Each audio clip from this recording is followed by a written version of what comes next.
Je vous souhaite la bienvenue au Rolex Center ce soir. Mon nom est John Botsis et en tant que directeur de l'Institut de génie mécanique à l'EPFL, j'ai le grand plaisir de présenter les leçons d'honneur de mon collègue, le professeur Dominique Bonvin. Dominique est entré en fonction à l'EPFL en 1989 comme professeur extraordinaire en automatique et puis a été nommé professeur ordinaire en 1992. Avant de lui céder la parole, je voudrais vous présenter brièvement Dominique et sa carrière. Dominique obtient un diplôme en génie chimique TTH Zurich en 1975, un master en génie chimique de l'University of California aux États-Unis et à Santa Barbara en 1978, puis un PhD en automatique de la même institution en 1980. Il travaille dans le groupe Sandoz à Bâle comme ingénieur de 1980 à 1982 avant de rejoindre l'Institut d'ingénierie des systèmes de l'ETH Zurich en 1983, puis l'EPFL en 1989. Dominique a été le directeur du laboratoire d'automatique. Il a été aussi chef du département de génie mécanique pour 2 ans, ainsi que doyen de la formation Bachelor-Master à l'EPFL de 2004 à 2011, période très importante pour l'implémentation des cycles Bachelor-Master selon les accords de Bologne. Il a également été vice-président de l'Association pour la promotion des liaisons EPFL Économie de 1990 à 2001 et vice-président de Presse Polytechnique et Université romande de 1992 à 2002. Ce domaine d'intérêt comprend la modélisation, identification et optimisation des systèmes dynamiques. Dominique Bonvin a conduit bon nombre de projets multidisciplinaires en collaboration avec l'industrie, notamment en chimie et biochimie, et ces développements ont reçu des soutiens financiers, industriels et institutionnels remarquables. Tout au long de sa carrière, Dominique Bonvin a formé des générations d'étudiants en chimie et en mécanique, tant au niveau bachelor que master, ainsi que des doctorants dans le domaine du génie mécanique, de la commande des procédés chimiques et des systèmes dynamiques. Avec une vision multidisciplinaire, Dominique a développé de nouvelles orientations de recherche dans le domaine de l'automatique. Il a été très actif au sein de la communauté internationale, notamment au travers de International Federation of Automatic Control, dont il est devenu fellow en 2012. Pour reconnaître et honorer sa contribution en automatique, en pré-conférence d'une journée intitulée « Contrôle et optimisation des processus industriels » est organisée à la conférence européenne de contrôle à Chypre en juin 2018. Et maintenant, je lui cède la parole pour sa leçon d'honneur. Dominique. Voilà, merci bien John pour cette introduction. C'est effectivement un grand plaisir d'être ici ce soir. Donc bonsoir à tous et merci d'être venus si nombreux à cette leçon d'honneur. Ce qui me fait particulièrement plaisir, c'est la nombreuse participation des étudiants. Je dois mentionner quelques absences ce soir, surtout au niveau présidentiel. Donc le président Badou est à Zurich pour une réunion de l'association suisse SATV, l'Académie suisse des sciences techniques. Le président Ebicher est à Genève ce soir, il donne une conférence peut-être en même temps que je parle. Et ce matin, j'ai reçu un message du président Fetterli qui devait s'absenter d'urgence pour aller à Zurich. Voilà, on fera sans eux. Il y a une autre absence que j'aimerais mentionner, c'est celle du professeur Dominique de Vera. Dominique de Vera est à Paris, mais il tenait à s'associer à cette leçon. Donc, il m'a fait parvenir 2 mots cachés. Donc, c'est des mots qui n'ont rien à faire avec ma leçon. Et le défi pour moi, c'est de les placer dans ma leçon, aussi discrètement que possible. Et le défi pour vous, ce sera de les trouver. Ce qui va vous permettre de rester attentif durant toute la leçon. Et puis, bien sûr, les étudiants connaissent bien ça, il y aura 2 prix pour les 2 premières réponses exactes. On fera le point sur ces mots cachés, donc ne m'interrompez pas durant ma leçon, on fera le point en fin de leçon. Voilà. Alors, l'Université en marche. Pourquoi ce titre? Alors, en France, on pourrait penser que c'est un nouveau mouvement politique. Pour moi, ce n'est pas ça. Pour moi, c'est des réflexions personnelles autour de mes activités d'enseignement et de recherche. Je vais donner un avis personnel, peut-être quelques conseils. Mais attention, un de mes frères m'a soufflé à l'oreille alors que je préparais ma leçon. Il m'a dit « Dominique, attention de ne pas confondre leçon d'honneur et donneur de leçons. » Donc, je vais essayer de suivre son conseil. Donc, mon exposé sera grand public, donc ce ne sera pas technique. Je m'excuse auprès des gens qui sont venus pour des points plus techniques. Si cela vous intéresse, vous pouvez me contacter, on pourra voir ça en bilatéral. Le contenu de mon exposé en 4 parties. Brièvement, un constat. Ensuite, je vais parler d'enseignement en général. Ensuite, de recherche, de ma recherche en particulier. Et il sera temps de faire un bilan et des remerciements. Alors, le constat, c'est le suivant. Je pense que vous êtes tous d'accord avec moi. Notre société est en profonde mutation, tout s'accélère, il faut faire toujours plus et surtout plus vite. Et il y a des différences marquées entre les générations. Ça, on le ressent, moi je le ressens très bien dans ma famille, ici à l'EPFL.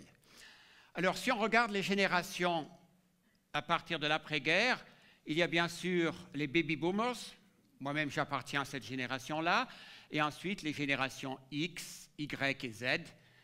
Si on voit cette nomenclature, on pense qu'il n'y aura plus de génération après.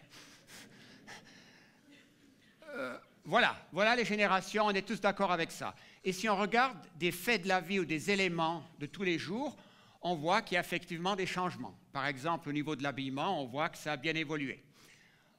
Au niveau de la musique aussi, on ne peut pas jouer des morceaux ici, mais il y a eu des changements aussi très forts. Également au niveau technologique, si on prend le téléphone, vous voyez comme ça a évolué très rapidement. Et on peut se poser la question si au niveau de l'université, si ça ne change pas aussi rapidement. Donc par exemple, au niveau de l'enseignement et de la recherche. Alors au niveau de l'enseignement, ce qui a changé profondément, c'est l'accès à l'information. Et si l'accès à l'information change, bien sûr, les étudiants vont étudier différemment et on verra ça dans la partie 2 de mon exposé. Au niveau de la recherche, et là j'insiste, la recherche est très importante. Peut-être on peut se demander à quoi sert la recherche, pourquoi la Suisse met autant d'argent dans la recherche. La recherche, c'est le moteur de l'innovation et du développement économique. Au XXe siècle, notre société est passée d'une société axée sur le primaire et ensuite le secondaire vers une société technologique. Il est indispensable de générer de nouveaux savoirs. Pour ça, il faut faire de la recherche. Donc voilà, là, je pense que nous sommes tous d'accord avec cette société qui bouge. Donc j'en viens ici au premier volet de mon exposé, qui est l'enseignement. Ici, il y a une question fort intéressante. Quels ingénieurs pour la Suisse de demain? Il se trouve qu'avec mon frère Michel, nous avons écrit un petit article dans le bulletin de l'Association suisse des enseignants d'université. Vous voyez, ça a 4 ans d'âge, justement sur ce thème-là. Alors, pourquoi ce thème? Pourquoi avons-nous écrit ce petit article? Vous avez entendu, j'ai été doyen de la formation jusqu'en 2011. En 2012, on m'a contacté pour voir si je ne voulais pas écrire un petit article sur le sujet.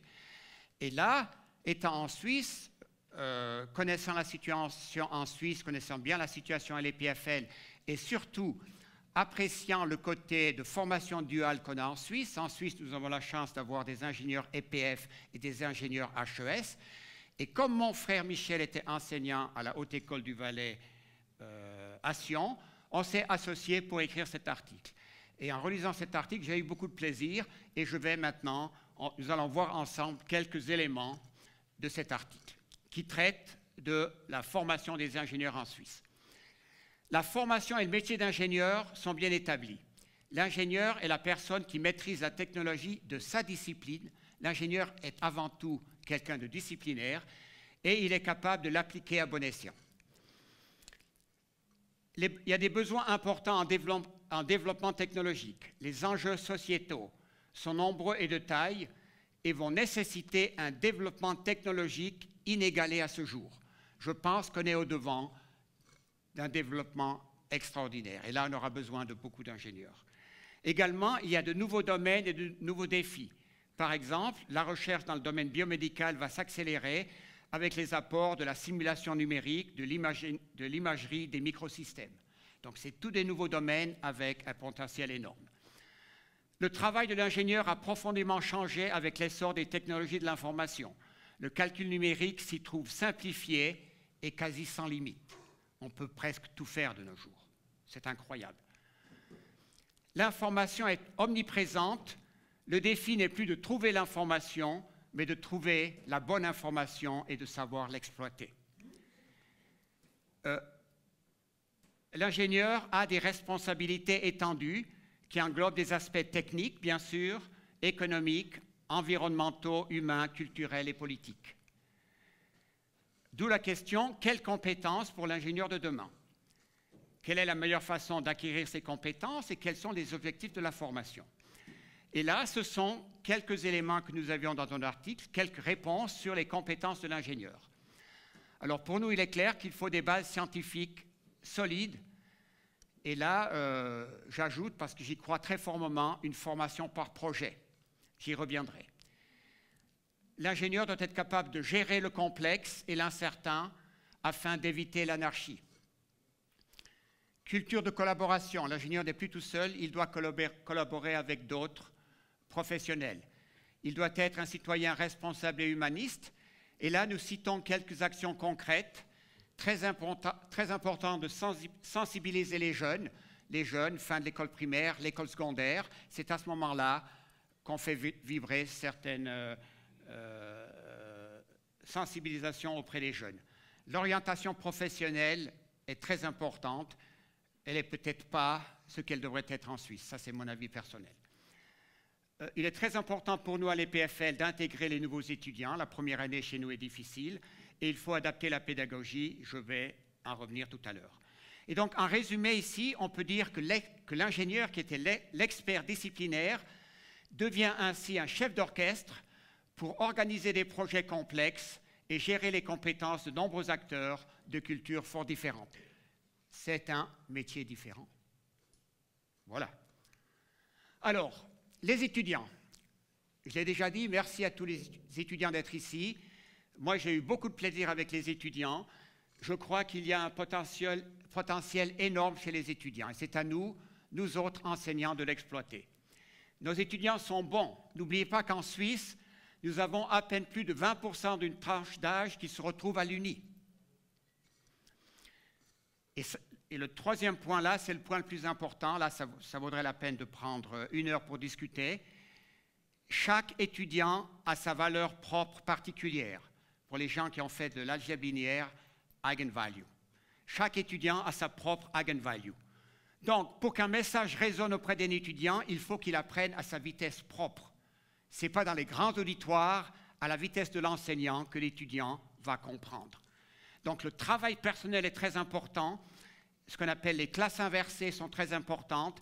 Et là, nous avons la chance ici à l'EPFL d'avoir les MOOCs qui sont un outil important justement pour ces classes inversées. Et là, récemment, on m'a mis un pointeur sur un TED Talk de Salman Khan. J'ai écouté ça, c'était fascinant. Donc, si vous êtes intéressé par l'idée des classes inversées, regardez ce TED Talk, ça vaut la peine. Voilà, la pédagogie. L'enseignement doit être centré sur l'étudiant et non pas sur l'enseignant. Les cours sont vraiment pour les étudiants. On devrait plutôt parler d'apprentissage. Ce n'est pas de l'enseignement, c'est de l'apprentissage. L'enseignant, bien sûr, est important, c'est un facilitateur. Alors maintenant, je viens à un point très important, le rôle des projets. À l'EPFL, l'ingénieur apprend beaucoup au travers des projets. Typiquement, un projet de semestre, ça dure la durée d'un semestre, c'est 14 semaines chez nous à l'EPFL. L'étudiant choisit un projet, il vient vers l'enseignant et il dit « j'ai aucune idée, je ne sais même pas comment commencer ». Et ce qui est remarquable, c'est de voir, vous voyez ce grand delta ici, le delta knowledge qu'il y a, la différence de connaissances qu'il y a chez l'étudiant entre la fin, après 14-15 semaines, et puis le début. Et c'est ça vraiment la formation, ce delta knowledge. Donc ici, j'ai un message très fort, un conseil, comme dirait mon frère, un conseil, ne pas diminuer le volume des projets. Mais malheureusement, il y a tendance à diminuer le volume des projets dans la formation. Pourquoi? Parce qu'un projet demande beaucoup d'encadrement au niveau personne, au niveau temps, mais également au niveau équipement. Et puis, le nombre d'étudiants augmente fortement, surtout chez nous en génie mécanique. Donc, attention, ne pas diminuer ce volume de projet. Pour moi, c'est central dans la formation des ingénieurs. Un autre point important, c'est hand-on experience, les stages d'ingénieurs. À l'EPFL, quand j'étais doyen de la formation, on a introduit des stages obligatoires pour tous les étudiants. Tout étudiant qui obtient un diplôme d'ingénieur à l'EPFL doit avoir fait un stage d'ingénieur durant sa formation. Je pense que c'est très bien, je pense que ça marche superbement bien. Mais là, j'ai un autre message, un autre conseil. Attention, une fois qu'un étudiant a travaillé 5 ans à l'EPFL et qu'il a fait des stages et des projets de semestre, il ne devrait pas avoir à commencer sa vie professionnelle en faisant des stages. S'il vous plaît, messieurs les industriels, engagez des ingénieurs diplômés de cette belle école et puis vous les payez correctement en début de carrière professionnelle. Donc les stages, oui.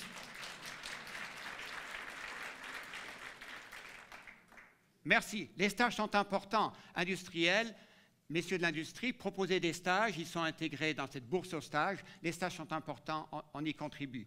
Mais les étudiants, on doit les respecter. 5 ans d'études avec une première année qui est très difficile. Voilà, j'ai dit. Le dernier point, c'est les examens. Alors l'examen, bien sûr, on a des examens à l'école primaire, l'école secondaire, le gymnase, etc. Les examens, ouais. Pour moi, un examen, et là, vous devez lire Sal Khan, ce TED Talk. Dans un examen, on devrait tester ce que l'étudiant sait ou ce qu'il sait faire. Parce que savoir, ce n'est pas tellement important. Savoir, on peut toujours aller chercher. L'information est présente. Ce qu'il est capable de faire, c'est ça qui est important. On ne devrait pas tester ce qu'il ne sait pas. D'accord? Donc, dans cet esprit-là, que penser des examens de type QCM? Je ne sais pas. Moi, j'en ai jamais fait, mais j'ai de la peine avec ce concept. Voilà. Ceci, c'était pour l'enseignement. Donc, j'espère que je n'ai pas été trop sec, mais c'est vraiment ma perception personnelle très profonde à ce niveau-là. Alors, je vais parler maintenant du domaine de recherche qui est l'automatique. Alors, qu'est-ce que l'automatique? Alors, évidemment, je vais rester très simple. Donc, j'ai dit à mes amis qui viennent et qui ne sont pas ingénieurs et qui n'ont pas étudié à l'EPFL, j'ai dit qu'ils pouvaient venir et qu'ils allaient pratiquement tout comprendre. Alors, je vous explique ce que c'est que l'automatique. Ben, on commence avec le concept de système. J'ai un système ici avec des entrées et des sorties. Alors, la question, qu'est-ce que c'est que le système? Ben, le système, c'est l'objet de mon étude, l'objet de notre étude. Alors, moi, je dis à mes étudiants, dans mon cours de système dynamique, je commence en disant, pour moi, le système, c'est mon ami. Le système, c'est mon ami. Pourquoi? Parce qu'avec le concept de système, je vais pouvoir prendre une réalité très complexe, je vais pouvoir définir la partie que je vais étudier, et je mets un rectangle là autour. Ce qui est à l'extérieur, dans une première phase, je ne l'étudie pas, c'est l'environnement. Et puis, je vais m'occuper de la partie que je dois étudier, de l'objet de mon étude, que je vais essayer de simplifier. Donc, le système, ça peut être tout et n'importe quoi, suivant l'objet de mon étude, et je vous donnerai des exemples. Voilà. Alors, un système d'éclairage, le système, c'est l'ampoule, l'entrée, c'est l'interrupteur, et la sortie, c'est la lumière. Très simple. Un système d'arrosage, j'ai mon jet, l'entrée, c'est l'amenée d'eau, l'arrivée d'eau, et la sortie, c'est le système d'arrosage qui fonctionne. Donc ça, c'est très clair. Mais ce qui est plus intéressant maintenant, et c'est ça la force de l'approche systémique, c'est que tout ceci sont des systèmes. Donc je peux avoir ici des systèmes mécaniques. Un robot, c'est un système, une machine-outil complexe, c'est un système, un avion, c'est un système. Je peux avoir un système électrique ici, production, distribution d'électricité, un système chimique ou biotechnologique ici. Je peux avoir un système, ça c'est un rein, donc un organe. Je peux avoir ici une industrie. Je peux avoir ici une tâche que j'exécute, je peux même avoir une population. Tout ça, c'est des systèmes avec des causes qui sont les entrées et des effets qui sont les sorties. Vous voyez, l'approche systémique permet de considérer tous ces systèmes d'une façon plus ou moins unifiée. Bien sûr qu'il y aura de grandes différences, mais l'approche sera la même pour l'automaticien. Alors, ce système-là, avec des entrées et des sorties, il peut être en boucle ouverte. Ça veut dire que les entrées ne dépendent pas des sorties. Je spécifie mes entrées, le système fonctionne et j'ai mes sorties. Voilà, c'est très simple. Mais si j'ai ce genre de système, les sorties peuvent ne pas correspondre aux sorties désirées. Donc elles peuvent correspondre aux sorties désirées, mais pas du tout. Ou alors pas du tout. Vous voyez? Pourquoi? Parce que pour avoir les sorties désirées, je dois savoir comment ajuster mes entrées. D'accord. Alors je peux avoir un système en boucle fermée dans lequel les entrées maintenant vont dépendre des sorties. Et c'est le principe du feedback. Donc, ce que je vais faire, je vais mesurer mes sorties avec des capteurs. J'ai des sorties mesurées. Ces sorties mesurées, je les compare aux sorties désirées. Et puis, avec un régulateur, basé sur l'erreur, sur la différence entre ces deux signaux, je vais générer mes entrées. De la sorte, les entrées dépendent des sorties. Et puis, les sorties ici vont correspondre aux sorties désirées. Voilà, ça c'est le principe de la boucle fermée. Tout ceci, c'est le domaine de l'automation. Alors je fais une différence entre automation et automatique. L'automation, c'est l'ensemble de la panoplie qui est nécessaire pour implanter tout ceci. Donc il y a des capteurs, il y a les signaux, le traitement des signaux, il y a la visualisation de tout cela. Tout ce que vous trouvez dans une entreprise de production, c'est de l'automation. Il y a également un algorithme de régulation ici. L'automatique, c'est quoi l'automatique? C'est la partie plus algorithmique qui se trouve au sein de ce régulateur. Et le laboratoire d'automatique, et pratiquement dans tous les laboratoires d'automatique du monde, on travaille à ce niveau-là. Ce régulateur, il peut être très simple, une simple loi algébrique, il peut être un peu plus compliqué, comme une loi différentielle, ou alors il peut être, de nos jours, très compliqué avec des problèmes d'optimisation, qui doivent bien sûr se faire en temps réel, puisque tout ça, ça marche à la vitesse du système. Voilà. Alors, prenons un exemple que tout le monde connaît, ou tout le monde a vu dans les médias, une voiture sans conducteur. Alors, encore une fois, c'est compliqué, il y a la voiture, le trafic, blabla, passage pour piétons qu'on respecte ou qu'on ne respecte pas, 30 à l'heure, 50 à l'heure, c'est compliqué. Tout ça, la voiture dans le trafic, c'est mon système. Dans mon système, les entrées, c'est le volant, les freins, l'accélérateur sur la voiture et tous les autres systèmes de commande que j'ai sur la voiture. Ça, c'est mes entrées. Et en sortie, j'ai bien sûr la position, la vitesse, mais également le trafic, les piétons, etc., l'environnement, tout ça. Alors, si je veux faire circuler ma voiture sans humain, sans conducteur, il faudra avoir des capteurs extrêmement performants pour aller justement, non pas uniquement mesurer la position et la vitesse de la voiture, mais tout le trafic qui est autour. Et c'est pour ça que la conduite automobile est facile pour nous, une fois que vous avez votre permis, bien sûr. Elle est facile pour nous, pourquoi? Parce que l'humain est magnifique au niveau des capteurs. On perçoit des distances, des bruits, on voit tout ce qui se passe autour très facilement. Sans conducteur, il faut reconstruire tout cela. Alors ça, c'est un domaine très important. Il y a, donc c'est la fusion d'informations de différents capteurs. Il y a du traitement de l'image, donc il y a des caméras qui sont là, on a des images, il faut traiter l'image pour identifier les objets qui se trouvent dans ces images. Donc ça, c'est très complexe, mais ça se fait de routine. Donc il y a plusieurs laboratoires, par exemple, dans cette école qui travaillent très bien là-dessus. Et une fois que j'ai cette information, eh bien, j'ai ici un algorithme, dans ce cas-ci, je l'appelle un optimiseur, qui va calculer les valeurs appropriées pour la conduite de ma voiture, de façon à avoir une conduite aisée et optimale. Minimiser l'énergie, minimiser les attentes, etc. Vous voyez? Ce principe est très simple. Alors, certains appellent ça des voitures intelligentes. Personnellement, je ne mettrai pas le mot intelligence là-dedans. Ça, c'est le principe du feedback avec, justement, beaucoup de travail au niveau des capteurs et des algorithmes ici. Voilà ce que c'est qu'une voiture sans conducteur. Et on va voir beaucoup plus de ces voitures dans un très proche avenir. Voilà.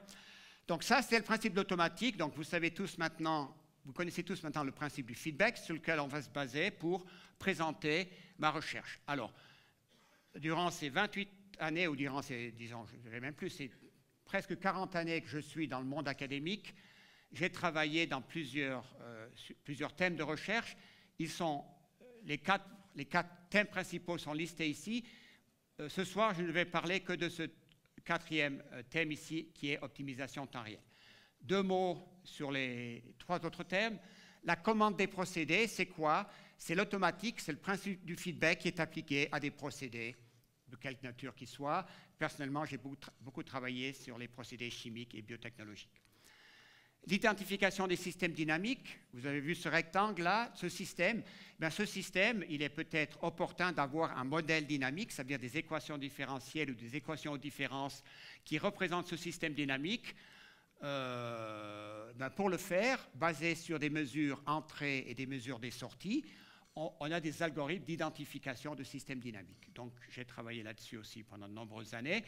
Le 3e thème, analyse de systèmes réactionnels, c'est plus la mise en commun, ou plutôt l'utilisation de méthodes plus mathématiques liées à l'analyse de systèmes dynamiques non linéaires qu'on a appliquées à des systèmes de réaction chimiques. Et le quatrième thème, l'optimisation de temps réel, je vais en parler tout à l'heure. Et le plus simple pour parler de l'optimisation en temps réel, c'est de prendre un exemple. Alors ici, je prends l'exemple d'une thèse qui a été effectuée dans notre laboratoire d'automatique, Sean Costello, thèse en 2015. Donc Sean était un jeune étudiant irlandais qui est venu chez nous peut-être au début 2010 pour faire une thèse. Il voulait faire une thèse en automatique. Et comme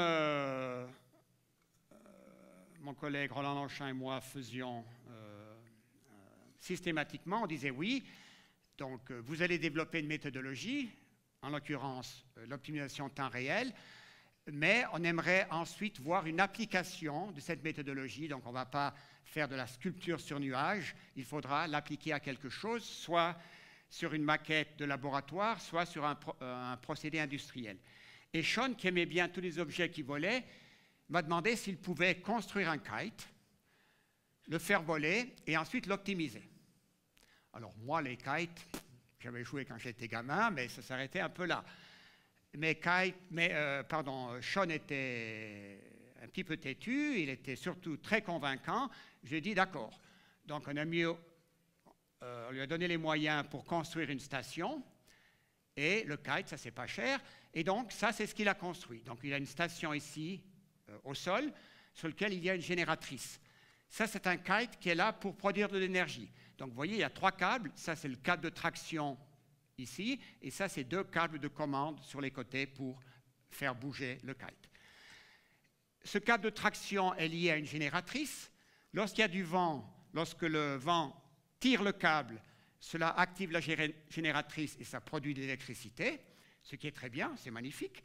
Ce kite-là volait à environ 50 mètres d'altitude. Au niveau industriel, il y a des kites comme ça qui sont bien plus grands, qui volent entre 300 et 500 mètres d'altitude. Les vents sont beaucoup plus forts en altitude. Et alors, bien sûr, on peut tirer sur le câble pour produire de l'énergie, mais à un moment donné, on ne peut pas tirer à l'infini, donc il faut ramener le kite. Et typiquement, un tel kite doit suivre une trajectoire qu'on appelle périodique. Ça veut dire que oui, il peut sortir, mais il doit revenir à un moment donné. Et l'idée pour produire de l'énergie, c'est qu'on produit plus d'énergie lorsqu'on tire sur le câble que l'énergie qui est nécessaire pour enrouler le câble. Sinon, on ne gagne rien ou éventuellement c'est une perte. Donc, c'est très important de choisir la trajectoire que le kite va suivre. En général, c'est des figures de 8, comme ça. De choisir la trajectoire de façon à ce que, en moyenne, la tension ici, ou la tension soit maximale, respectivement l'énergie produite soit maximale. Donc voici le cadre de ce projet qui a débuté en 2010. Alors, l'approche système, vous voyez ce rectangle, ça c'est mon système, c'est mon kite avec la génératrice. Ce système a une entrée ici, delta c'est la déflexion, c'est la différence qu'il y a entre la longueur des deux câbles de commande, c'est delta. Et en sortie, il n'y avait que deux mesures qui étaient des mesures d'angle. Si ça c'est la position verticale, il y avait cet angle-là qui était mesuré et cet angle-là qui était mesuré. C'était les deux seuls angles qui étaient mesurés. Il n'y avait pas de GPS ni d'accéléromètre sur le kite là-haut. Il y avait ces deux angles mesurés ici sur la station et on mesurait également la vitesse du vent au niveau du sol. Bien sûr, elle est différente de la vitesse du vent à 35, 40 ou 50 mètres. Voilà. Et ça, c'est l'approche système. Et la première étape, c'est faire voler ce kite. Et pour faire voler ce kite, le principe du feedback, deux capteurs, on mesure ces deux angles.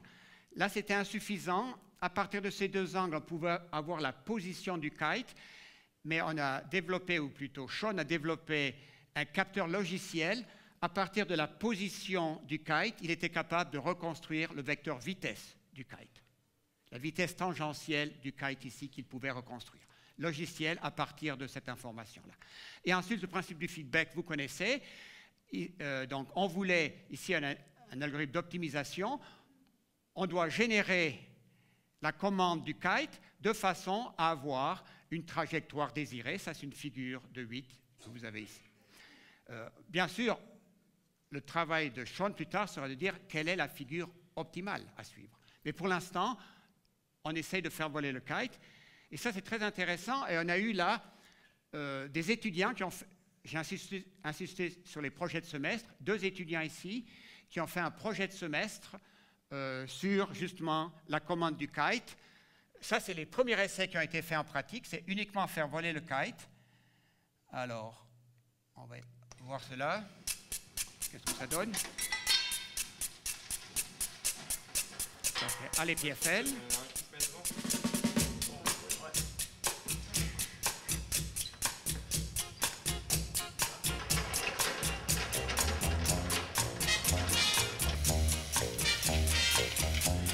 On quitte les PFL.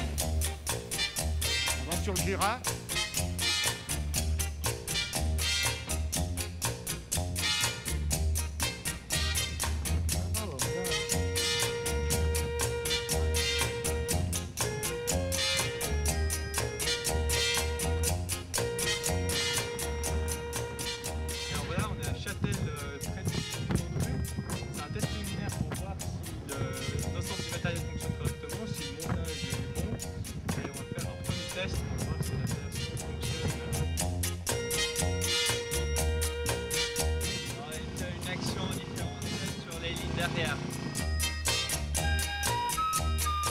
Aucune donnée, le résultat qu'on souhaite obtenir, c'est un vol contrôlé du kite.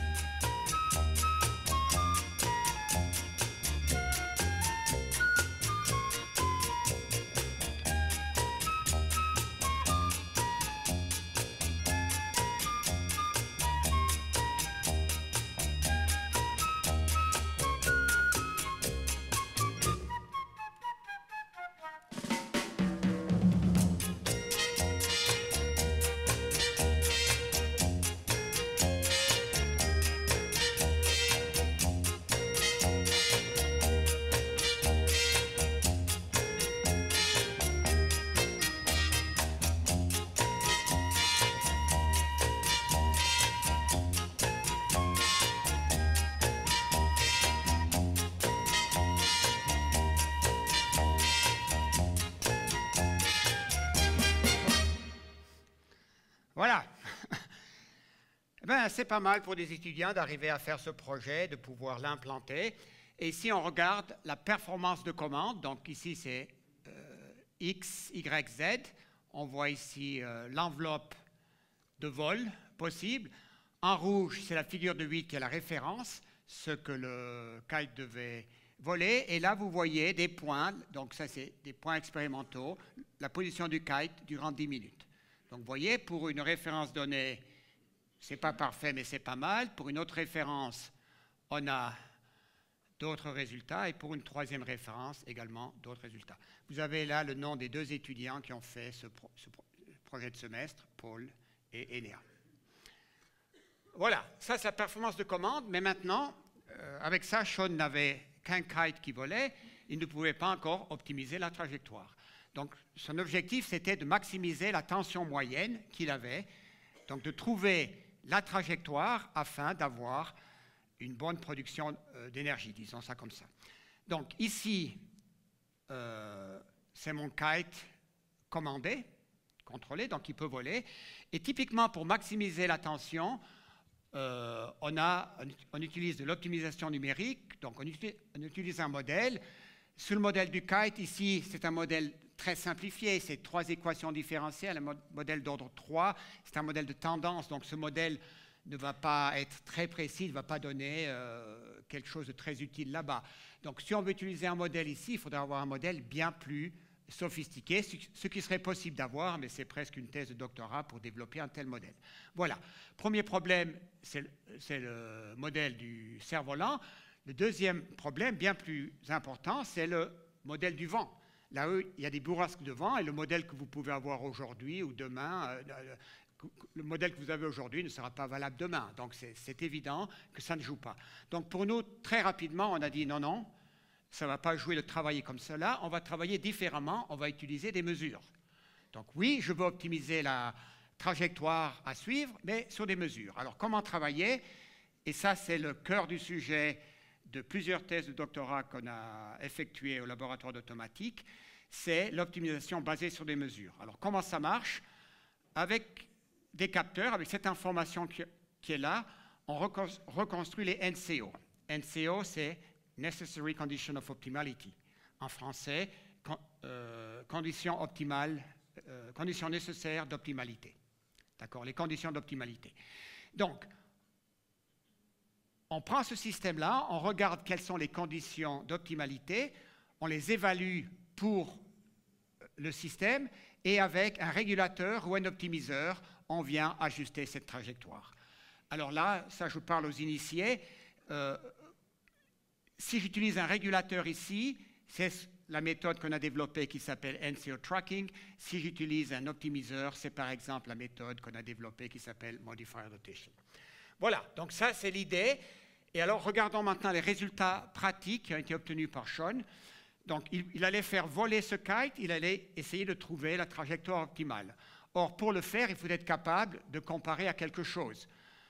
Et pour ça, il a construit avant, donc de façon séparée à son vol, il a construit ici une colline, donc il a évalué expérimentalement, il a construit les contours de tension, les contours de tension, donc la tension exercée sur le câble, en fonction de différents paramètres de la trajectoire. Donc il a 9 points, chaque point correspond à une figure de 8 différente, peut-être plus petite, peut-être plus grande, peut-être plus haute, peut-être plus basse, etc.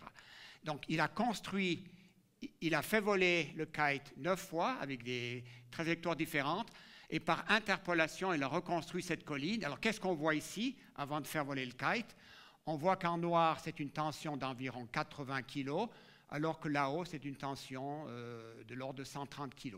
Donc le but, on va partir de là-bas et essayer de voir si cet algorithme d'optimisation basé sur les mesures est capable d'amener le kite, malgré toutes les perturbations, en vol dans cette région-là.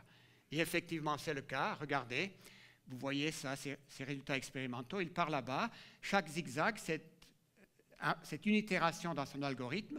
Donc après une dizaine, une quinzaine d'itérations, il arrive ici, dans cette région-là. Si maintenant le vent change, quelque chose change, eh bien le système va suivre, avec peut-être un peu de retard parce qu'il doit apprendre, mais il va suivre et il va chercher le sommet de cette colline. Voilà.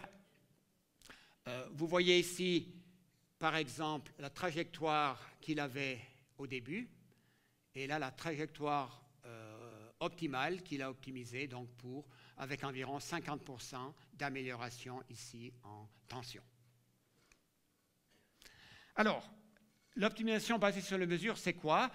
Le principe consiste à ajuster les entrées, on a vu ce que c'était que les entrées, avec un régulateur ou un optimiseur, de façon à satisfaire les conditions d'optimalité du système, non pas du modèle, non pas du modèle, du système. Et le modèle que l'on a n'est jamais parfait. Les NCO, donc ça c'est la partie la plus délicate, je peux résumer ici en 2 mots pour les experts. Les conditions d'optimalité consistent à évaluer certaines contraintes qui sont actives à l'optimum et certains gradients réduits. Pourquoi ça marche? Est-ce que c'est magique? Pourquoi ça marche? C'est parce qu'on identifie les éléments qui influencent l'optimalité. Les conditions nécessaires d'optimalité nous donnent une indication sur qu'est-ce qui est important pour bien faire. Et justement, ces conditions d'optimalité nous permettent d'aller pousser les degrés de liberté afin que le système se déplace vers l'optimalité. Donc petit à petit, on se rapproche de l'optimalité parce qu'on a la bonne information. Est-ce généralisable? Alors bien sûr que c'est généralisable car c'est une théorie, car c'est une approche qui est basée sur une théorie forte, encore une fois pour les spécialistes. Pour une optimisation statique, ce sont les conditions d'optimalité KKT, Karouch-Kuhn-Tucker. Et puis pour l'optimisation dynamique, c'est le principe du maximum de Pontryagin. Voilà. Alors, pour vous convaincre que ce n'est pas le hasard si ça a fonctionné une fois, je vous montre ici un autre système, totalement différent. C'est une pile à combustible. Alors ici, on a une pile à combustible. C'est quoi? C'est un petit réacteur électrochimique. Dans cette pile à combustible, c'est de l'hydrogène qui réagit avec de l'oxygène qui est dans l'air pour former de l'eau et libère des électrons qui vont générer un courant électrique. Donc, l'idée, c'était d'optimiser la performance d'une pile électrique, d'une pile à combustible, mais cette pile à combustible, elle n'est pas là toute seule, elle est encadrée par un premier réacteur chimique ici, parce que l'hydrogène dont on a besoin ici, on va le produire à partir du méthane, avec cette réaction-là. Et ici, il y a certains gaz résidus qu'on brûle. On utilise la chaleur pour chauffer l'air, parce que cette réaction ici se passe entre 700 et 850 degrés. Donc, on doit chauffer l'air et on utilise l'énergie qui est générée là. Donc, ce qu'on va faire maintenant, on va essayer... avant de continuer, regardez ici les couleurs. J'ai mis en bleu mes entrées. Ici, j'ai 3 entrées avec lesquelles je peux jouer, le débit de méthane, le débit d'air et le courant que je vais tirer de ma pile à combustible. Et en rouge, c'est principalement des températures et une tension et une puissance électrique que je peux mesurer. Alors, qu'est-ce que je vais faire maintenant? Je veux optimiser ce système-là, pile à combustible avec les 3 autres unités. Ça, c'est mon système, c'est mon ami qui est là-dedans. Comme entrée, j'ai les 3 entrées mentionnées précédemment, et comme sortie, j'ai les sorties mentionnées précédemment. Alors, qu'est-ce que je vais faire? Je vais mesurer ces quantités, évaluer les conditions nécessaires d'optimalité, et avec un optimiseur, je viens jouer là-dessus. Ajuster cela. Est-ce que ça marche? Magnifiquement. Regardez les résultats. Ces résultats ont été mesurés cet été à Sion, donc à EPFL Valais à Sion. Il y a quelques courbes ici. Ça, c'est peut-être un peu technique, mais je pense que ça vaut la peine de passer 30 secondes là-dessus. Donc, il y a 6 courbes. Ces 3 courbes-là, ce sont les entrées que je vais manipuler pour essayer d'être optimum au niveau du rendement énergétique. Et ici, c'est les 3 valeurs clés principales. Ici, j'ai l'efficacité. Regardez, là, je suis donc entre 45 et 65% d'efficacité de rendement énergétique. Alors là, je suis en dessous de 55, là, je suis 62, etc. Et ça, c'est la puissance électrique, c'est la puissance que je demande à mon système. Ici, c'est 100 watts, là, c'est 120 watts, et ça, c'est la tension d'une cellule dans mon système. Alors, regardez, je pars ici au temps 0. Je pars ici au temps 0. Je veux avoir 100 watts. J'ai 100 watts et j'ai une efficacité légèrement inférieure à 55%. J'enclenche mon système. Je dis, voilà, restons à 100 watts, essayons d'obtenir 100 watts en étant plus performants. Ben, regardez, ça ce sont des résultats expérimentaux, regardez la performance du système, on monte instantanément ici à 62% et on reste là-haut. Et la puissance ici n'a quasiment pas bougé.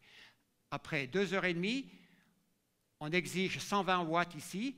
Ben regardez, j'obtiens rapidement mes 120 watts et là, je perds un poil en efficacité parce que plus je suis haut en puissance, plus basse sera l'efficacité. Donc c'est normal, je perds un poil en efficacité, mais je garde cette efficacité-là. Et si à la fin je reviens à mes 100 watts, je remonte à l'efficacité supérieure. Donc ceci marche très bien. Ça a été une grande surprise pour beaucoup de personnes. Voilà. Mais encore une fois, c'est parce que le système est design, il est conçu pour justement faire cela, pour aller dans la bonne direction. Donc nous, ce que nous faisons, c'est uniquement donner la bonne direction. C'est indiquer dans quelle direction faire évoluer le système. Alors, d'autres applications, il y a une liste ici, j'ai séparé en deux groupes, optimisation statique, optimisation dynamique. En vert, ce sont les deux exemples que j'ai discutés. Vous voyez qu'il y a d'autres exemples qui sont listés ici, et chaque fois en gras, vous avez le nom d'un partenaire industriel, certains fort importants, regardez ABB ici, Bayer en Allemagne, etc. Donc voilà ce que nous avons fait, je dirais, ces 20 dernières années. Et la suite, alors, moi je suis à l'âge de la retraite, j'aimerais encore faire quelques réalisations industrielles et j'ai l'intention de le faire avec un bureau d'ingénieurs sur la place lausannoise, online control ici, donc pour faire ce genre de réalisation. Et j'ai un autre projet fort intéressant, le projet PET, ça c'est hypothétique. C'est un projet avec mon fils Alex, qui a diplômé ici à l'EPFL en ingénierie de l'environnement et qui est un spécialiste des eaux usées. Et il m'a dit, papa, est-ce qu'on ne peut pas optimiser une STEP? Et alors, on a regardé brièvement avec lui. Donc, mon système, maintenant ici, c'est la STEP complète. Une STEP complète. Mes entrées importantes, c'est le débit d'air et le recyclage de certaines boues à l'intérieur de ma STEP. Et en sortie de STEP, les mesures importantes et les mesures clés, c'est la concentration d'oxygène, l'acidité et la turbidité. Alors, l'idée, c'est de faire ce que je vous ai montré tout à l'heure, de mesurer ces grandeurs qui, de toute façon, sont disponibles pour la plupart, d'évaluer les conditions nécessaires d'optimalité, ça c'est un peu plus difficile, mais ça se laisse faire, et ensuite, avec soit un régulateur, soit un optimiseur, de venir ajuster ceci. Pour, si possible, en temps réel, tirer gentiment cette STEP vers l'optimum énergétique. Voilà, affaire à suivre. Alors, je crois que j'ai déjà bien parlé. Alors, on va faire un bilan ici. 28 ans à l'EPFL, j'ai eu beaucoup de plaisir et des moments très forts. J'étais fasciné par l'automatique, je le suis toujours. J'ai même envie d'écrire une acrostiche au principe du feedback. J'ai travaillé avec beaucoup d'étudiants, plus de 3000, 120 projets de semestre, 81 projets de master, 33 thèses de doctorat, 22 post-doc. Voici les thèses de doctorat. Ce qui me fait plaisir, c'est que mon premier doctorant, Philippe de Vallière, c'était à l'ETH à Zurich, se trouve ici dans la salle. Merci d'être là, Philippe. De même que mon dernier qui va obtenir son diplôme l'année prochaine. Voilà. Et parmi ces gens-là, une grande partie sont ici dans cette salle. Je vous salue très sincèrement. Merci d'être là. Great job, you guys. Voilà. Des postdoctorants, des collaborateurs seniors dans un labo sont des personnes clés, c'est des personnes qui vous aident dans vos tâches d'enseignement et de recherche. Avec Roland, on a eu un grand nombre, il y en a 22 ici. Merci beaucoup pour votre aide. Voilà, un professeur qui part à la retraite doit laisser quelques messages. 3 bullet points. Donc ici, j'ai mes 3 messages. Je pense qu'il est important au niveau universitaire de beaucoup discuter, d'échanger, mais en même temps, il est important de développer et de suivre ses propres idées. Donc, ce que nous avons fait avec NCO Tracking and Modified Adaptation, on était orthogonal à ce qui se fait dans le monde académique. Vraiment orthogonal. Donc les gens disaient, non, non, sans modèle, vous n'arrivez pas. Et donc, c'est important de discuter, de sentir les choses, mais en même temps, il faut des fois être un peu têtu. Deuxième point, ne pas sauter sur le bandwagon, ne pas suivre le courant. C'est bien de s'informer, mais à un moment donné, c'est peut-être lié au premier point, mais à un moment donné, il faut saisir sa chance et définir son domaine. À l'EPFL, nous avons la possibilité de travailler à moyen terme, ce qui n'est pas le cas dans beaucoup d'universités, par exemple en Amérique du Nord. Donc, saisissons cette chance pour travailler à long terme. Théorie ou pratique? Là, je me suis battu avec des collègues très, très souvent. Ça, c'est vraiment un résumé. Pour moi, la question ne se pose pas. On part de la pratique. En tant qu'ingénieur, on veut résoudre un problème. On part de la pratique, laquelle va générer des questions théoriques importantes. Et il y aura, tôt ou tard, une synergie entre théorie et pratique. Voilà, les remerciements. Alors, ils sont longs parce que j'ai eu une belle carrière à l'EPFL et j'ai eu la chance de côtoyer de nombreuses personnes. Mon premier remerciement va à l'école, à la faculté STI, à l'Institut, à la section de génie mécanique, pour le campus, l'infrastructure, l'encouragement et le support. Je pense que ça a été superbe. À la Suisse aussi, on l'oublie un peu trop souvent. La Suisse supporte très bien l'éducation et la recherche. Nous avons le Fonds national pour la recherche scientifique, les diverses agences de financement. On oublie des fois un peu l'importance de ces organismes-là. D'ailleurs, maintenant, on parle de d'avoir une coupure dans le budget pour l'éducation et la recherche. À mon avis personnel, ce serait une grave erreur. Donc la Suisse a besoin de ce dynamisme. Et là, ce dynamisme coûte un petit peu, mais c'est possible de le faire. Remerciements aux étudiants. Alors, on apprend énormément avec les étudiants. Ils posent beaucoup de questions. Souvent, c'est des questions naïves. Mais souvent, derrière une question naïve, il y a un élément intéressant. Donc, j'ai beaucoup appris avec les étudiants, bien sûr avec les doctorants, les post-docs, avec les partenaires industriels aussi. Et maintenant, je vais passer en revue très brièvement des organismes avec lesquels j'ai travaillé de façon plus particulière. Par exemple, le décanat Bachelor-Master, donc j'étais doyen de la formation pour les PFL pendant 7 ans.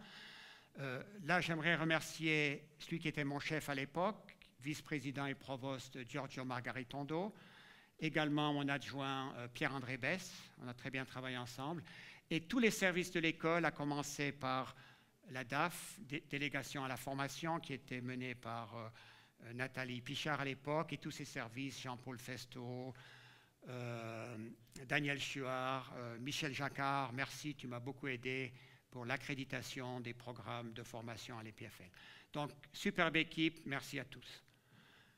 Ensuite, l'APLE, l'Association pour la promotion des liaisons avec l'économie, en liaison avec le CAS d'abord et Alliance ensuite. Là, j'ai pu interagir ou travailler avec Véronique Yost, Christian Sim et maintenant Roland Luthier et son équipe. Merci beaucoup. Les PPUR, Presse, Polytechnique et Université romande. Là, j'étais vice-président des PPUR. Le président était Pierre-François Pitet. Et là, j'ai travaillé avec les directrices, Madame Delacroza, malheureusement décédée, et Olivier Babel. Les PPUR sont une très belle aventure.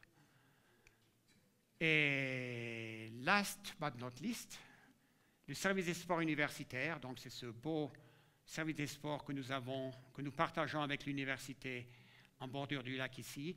Donc moi, j'ai présidé la commission des sports universitaires pendant 12 ans, et là, j'ai eu beaucoup d'interactions avec des gens très chaleureux, des maîtres de sport et les 2 directeurs successifs, Georges-André Carrel et Pierre Pfefferley. Merci à tous pour cette bonne collaboration. Vous savez, ça c'est un conseil à mes jeunes collègues professeurs, ce qui est important à l'EPFL, parce qu'on doit tous faire des tâches administratives, c'est de choisir les bonnes commissions. Moi, j'ai eu de la chance.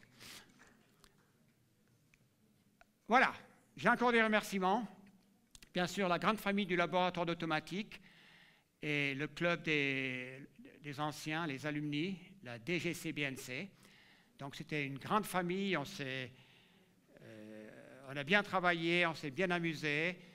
Et là, j'aimerais alors mettre en évidence quelques personnes. D'abord, mon collègue Roland Longchamp, qui se trouve là au milieu. Donc, quand je suis venu à l'EPFL en 1989, Roland était le patron du laboratoire d'automatique.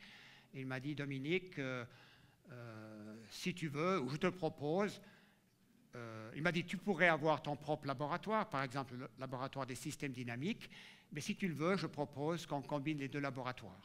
Et là, je n'ai pas hésité, on a mis toutes nos forces ensemble. Toutes nos forces, ça veut dire également la tirelire. Hein? Il y a beaucoup de laboratoires qui travaillent très proches, mais ils ont toujours des caisses séparées. Donc nous avons mis tout ensemble. Ça nous a permis d'avoir la masse critique. Et à ce niveau-là, par exemple, au niveau de l'enseignement, on avait un laboratoire d'automatique qui était vraiment, je dirais, top au niveau international. Les visiteurs qui venaient systématiquement chez nous venaient et voulaient voir notre laboratoire d'automatique. Et là, j'aimerais également remercier les deux personnes qui ont développé ce laboratoire d'automatique, laboratoire d'enseignement d'automatique, hein, laboratoire d'enseignement, Denis Gillet et Christophe Salzman. Voilà, c'était du bon boulot. Voilà, donc merci à Roland pour ces nombreuses années de saines et joyeuses collaborations. Pour qu'une grande famille telle que celle-ci, 30-35 personnes, fonctionne bien, il faut évidemment une bonne structure et il faut une bonne administration. Et là, nous avons eu la chance d'avoir deux personnes remarquables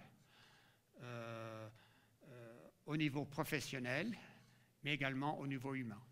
Et là, j'aimerais remercier et inviter de s'approcher Marie-Claire Corminboeuf et Ruth Benassi. Si vous voulez bien venir me trouver. Alors, Marie-Claire est enrhumée, on ne lui fait pas la bise. Mais Marie-Claire, elle mérite ça. Non, non. Marie-Claire, merci pour tout ce que tu as fait. Oui. Ouais.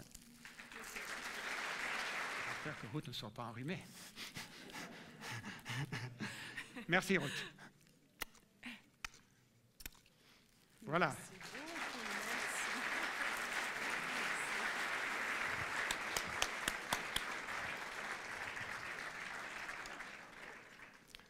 Voilà. Ma famille, voilà, j'aimerais également remercier. Ça, c'est une photo récente qui est prise au Canada avec le nouvel arrivé Jesse. J'aimerais y ajouter Marwan, le jeune Syrien qui vit en famille chez nous. Donc, ma famille a été un grand support pour moi tout au long de ces années. Mes trois enfants ont étudié à l'EPFL, donc c'était intéressant d'avoir un peu de feedback, surtout quand j'étais doyen de la formation. Merci à mes enfants, vous m'avez bien aidé à lisser les différences de génération. Et finalement, Carole, un grand merci pour ton support. Oui, tu as été là, on s'est rencontrés il y a fort longtemps. Je savais lorsque je t'ai rencontré sur une plage californienne que ça allait être le bon numéro. Et effectivement, tu as été magnifique tout au long de ces années vis-à-vis de la famille et surtout personnellement pour moi. Merci bien, Carole. Je t'invite à t'approcher. Tu n'es pas enrhumé, non? Merci.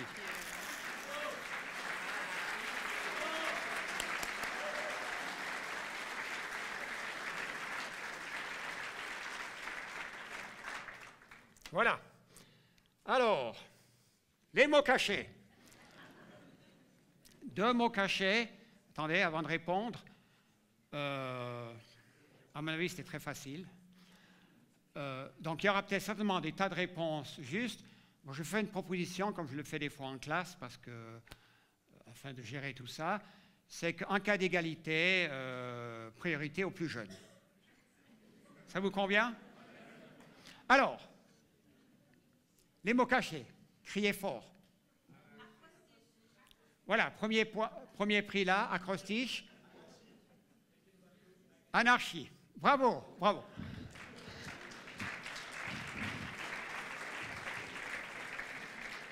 Alors, vous savez tous ce que c'est qu'une acrostiche, n'est-ce pas? C'est un poème avec un deuxième message vertical. Ça, c'est deux acrostiches que s'échangeaient Alfred de Musset et George Sand. Vous voyez, c'est extrêmement profond. Donc, bien sûr, quand on écrit l'acrostiche, on n'écrit pas la partie en rouge, bien sûr. Mais si vous lisez les deux dernières, oubliez le rouge, si vous lisez ces deux dernières lignes là, vous avez le message. Voilà, alors, premier prix acrostiche, vous viendrez chercher la bouteille qui est là. Le deuxième prix anarchie, effectivement, j'avais écrit ou prononcé, gérer le complexe et l'incertain, éviter l'anarchie. Voilà, prix anarchie ici. Voilà, j'en ai terminé. Oups. C'est trop tard. J'en ai terminé. Un grand merci à tous.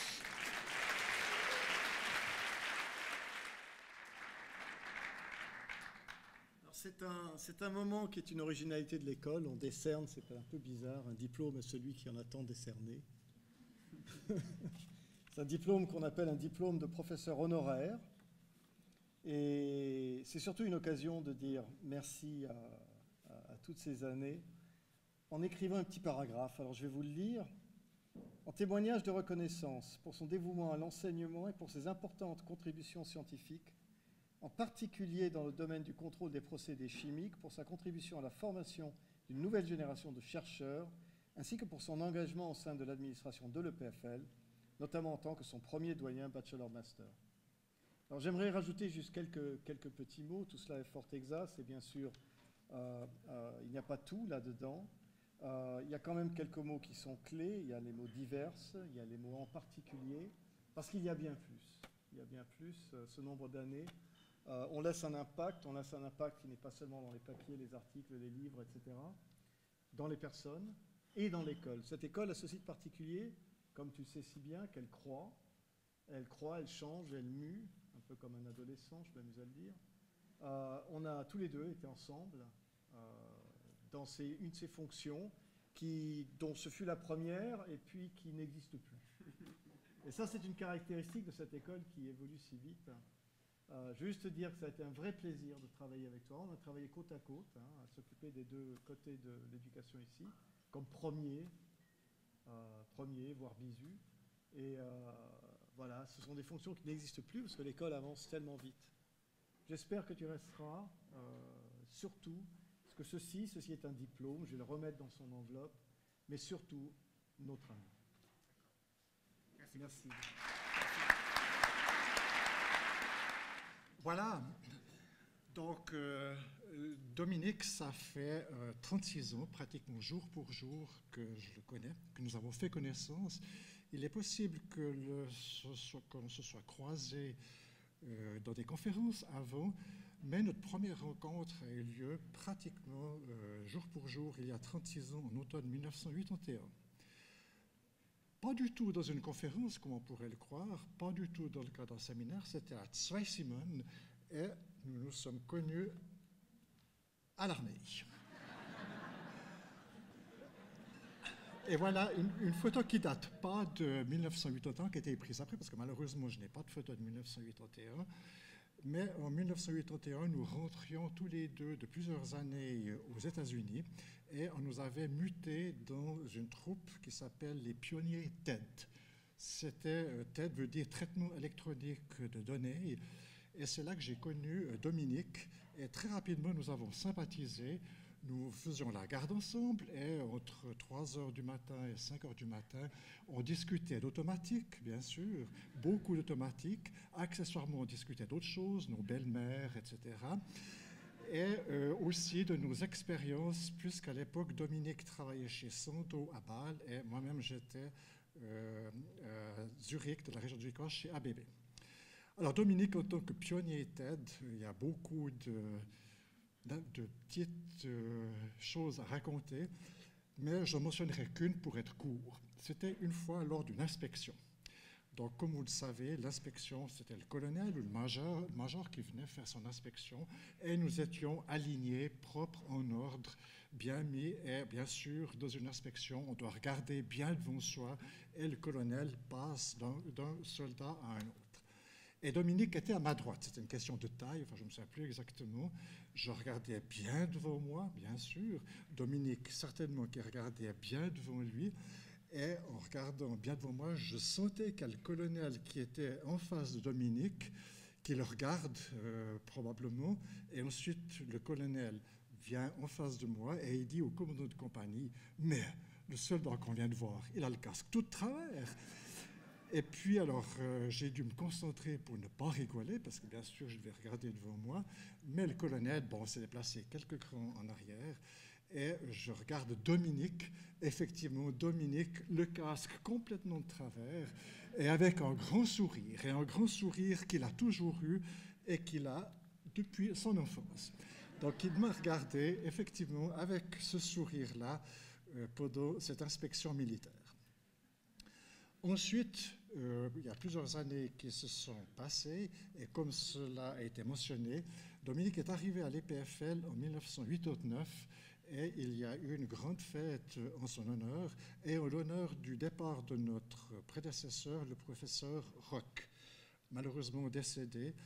Et le professeur Roch, ici, a pris sa retraite en 1989, et c'est Dominique qui lui a succédé. À cette occasion, il y a un ensemble qui avait été créé qui représentait toutes les nationalités qui avaient défilé dans notre institut. À l'époque, c'était un institut, c'est pas un laboratoire. Et ce drapeau, ou cet ensemble de drapeaux, se situe toujours au laboratoire d'automatique. Des jeunes qui passent chez nous disent « Mais c'est quoi tous ces drapeaux ?» Eh bien, c'est les nationalités qui avaient défilé jusqu'en 1989. Bien sûr qu'on pourrait enrichir d'une façon substantielle actuellement. Lors de cette fête, on voit pour la première fois Dominique ici, Carole, son épouse, et le professeur Roch, donc qui a eu la transmission des pouvoirs du professeur Roch à Dominique. Bien entendu, comme Dominique l'a rappelé, il y a une cérémonie de marquage pour tous les nouveaux venus au laboratoire d'automatique, et Dominique a subi cette cérémonie de marquage. Il est peut-être intéressant de noter que cette cérémonie de marquage date du temps de M. Roch qui marquait son bétail. Il a eu du bétail, des vaches, et il marquait son bétail au fer rouge. Nous, on n'ose pas marquer les nouveaux venus du laboratoire au fer rouge, mais on leur met quand même un tampon. Et voilà, pendant cette cérémonie de marquage en 1989, Dominique qui passe cette cérémonie, qui a réussi d'ailleurs brillamment cette cérémonie. Dominique, comme cela a été mentionné, a énormément contribué au niveau du laboratoire, je ne vais pas revenir là-dessus, a énormément contribué au niveau de l'EPFL. Voilà une image de notre laboratoire. Et il a aussi énormément contribué au niveau international, au niveau de la communauté de l'automatique, et notamment de l'IFAC, par exemple, ici à Kyoto. Le temps a passé, je ne vais pas de nouveau revenir sur les grandes contributions de Dominique, mais on se retrouve directement en été de cette année où nous avons fait une cérémonie pour le départ de Dominique, une croisière sur le Léman. Et comme la coutume le veut, le laboratoire a remis un cadeau à Dominique, et un cadeau qui est une cloche, un toupin en vaudois. Donc, lors de cette croisière, c'est le cadeau du laboratoire qui a été remis. Maintenant, j'aimerais revenir sur quelques points peut-être plus personnels concernant Dominique. Je dirais qu'il y a 3 points qui sont chers à Dominique. Tout d'abord, Carole, la famille. Donc, Dominique a mentionné qu'il a rencontré Carole sur une plage à Santa Barbara. Voilà l'image, la preuve. Donc, effectivement, Dominique et Carole sur une plage au bord du Pacifique à Santa Barbara. Donc, la famille, c'est un point important chez Dominique. Ses 3 enfants, voilà Dominique papa. Donc, on retrouve Carmen, Eric et Alex. Les 3 enfants de Dominique et Carole ont fait l'EPFL, donc il y a une espèce de virus qui circule dans la famille. Aussi, beaucoup de cousins ou de neveux de Dominique et Carole ont fait soit l'EPFL, soit le Poly de Zurich. Une photo prise un petit peu après, donc on reconnaît Carole, Alex et puis Eric. Et récemment, Dominique est grand-papa. Dominique est grand-papa d'un petit Jesse qui est né le 14 septembre de cette année, donc tout neuf. Donc voilà la famille. Autre point important chez Dominique, c'est le sport. Donc Dominique est un grand sportif. Lorsqu'il était jeune, dans ses 20 ans, juste pour donner un ordre d'idée, Dominique courait le 400 mètres plus vite que la championne, je dis bien la championne, donc la dame olympique de cette époque. Donc il était dans des temps vraiment de niveau compétition, et Dominique a toujours aimé courir et il court encore beaucoup. Il fait aussi du vélo, bien sûr, beaucoup de vélo, et puis aussi du ski. Donc ça, c'est le deuxième point que je voulais mentionner, c'est que Dominique est un grand sportif. Troisième point, la famille. Donc la vigne, Dominique vient d'une famille de vignerons et attaché à la vigne, on ressent chez Dominique ce côté des gens de la terre, donc qui est crocheur, qui a le bon sens terrien. On ne lui refile pas n'importe quoi, les choses à la mode, etc. Ne passent pas. Exemple, si nous allons chez lui, dans son jardin, vous ne le verrez jamais en train de tapoter sur un téléphone portable, mais sur lui, il a toujours un sécateur. Un sécateur, pourquoi? Pour couper des branches, couper ceci, etc. Donc c'est le côté familial de vigneron qui ressort. La vigne où Dominique est né, dans ces régions-là, voilà la cave qui a été reprise par son frère Pascal. Et donc, c'était le troisième point que je voulais faire ressortir chez Dominique. Donc, Dominique a beaucoup contribué d'un point de vue professionnel. D'un point de vue personnel, j'ai eu aussi énormément de plaisir à travailler avec lui pendant ces 24 années. Et puis, juste un dernier point, Dominique, pour tout ce que tu as fait, tout simplement, merci. Et voilà, je termine.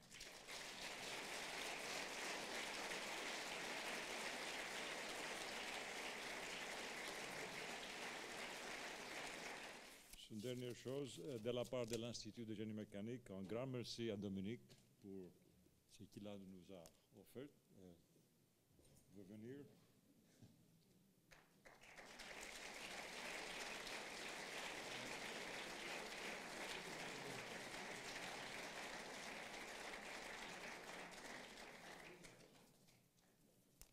Et maintenant, je vous invite à l'apéro offert par la faculté, juste à côté. Et donc, encore une fois, un grand merci à Dominique.